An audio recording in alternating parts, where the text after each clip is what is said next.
samples, I think 3 as I've gone along here.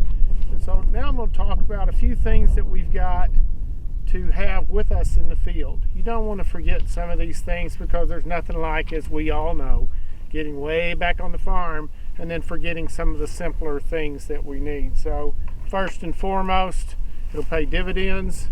Have a charger cord for the equipment that you have with you. It'll make a big difference. GPS uses a lot of battery on these devices, and we certainly have GPS on all the time we're sampling. Second thing, a good hard plastic bucket makes a big difference. I like a 2.5 gallon stall bucket. It gives a pouring spout this corner, so that when you get your cores in the bucket, you can use your probe. I just knock them off in the bucket like that. Try to hit the handle. Knocks it a lot easier. And then when I collect 6 or 8 cores in this bucket, I can use this corner to pour them straight into the bag. Other things that make a difference to you are probes. This is my favorite probe. I like this for this soil type. It's got a very small and enlarged bead around it. It has a removable tip, so I can always keep it sharp. And sometimes you do lose them.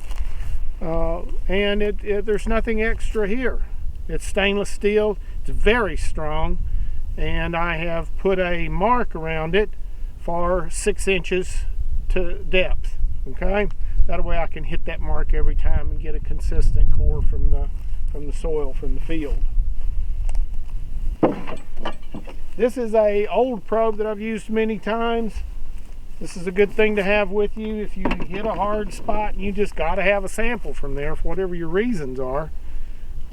Obviously I've needed a sample a time or two when it was difficult to get one. A bounceless hammer, knock it in the ground, don't hit your thumb, and you've got your core.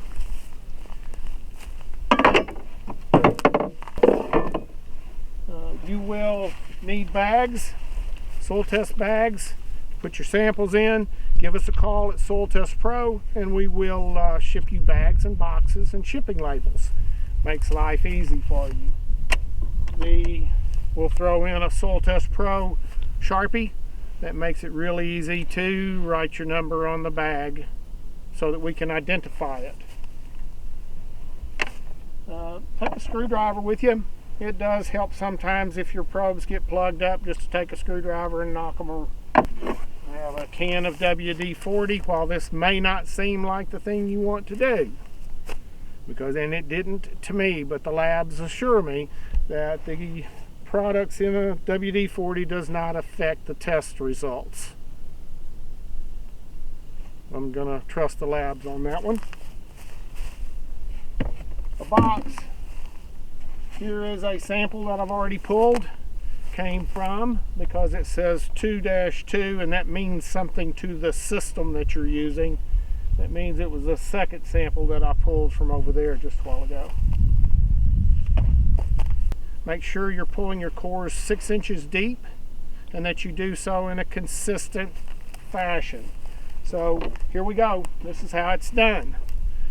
We're going to stop on the mark with the system. You hit the mark button, and then you step out of your Ranger or your Gator and start collecting soil samples, soil cores.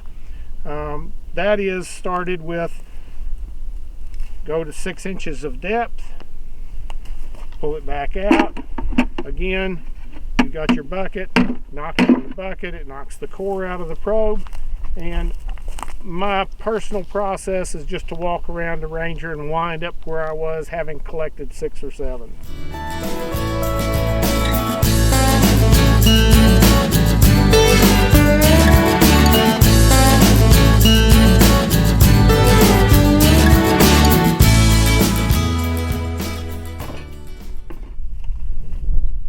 Take a fresh bag.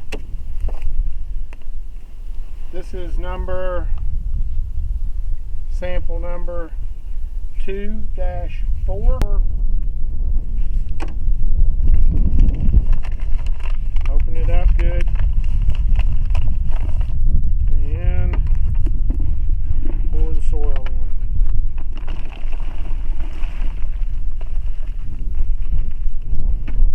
no need to mix the cores. It's going to the lab. If it's wet, they will dry it.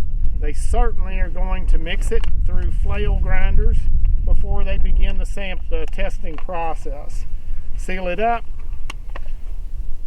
drop it in your box, make sure everything's off your tailgate, including your tablet that you're using to locate your samples.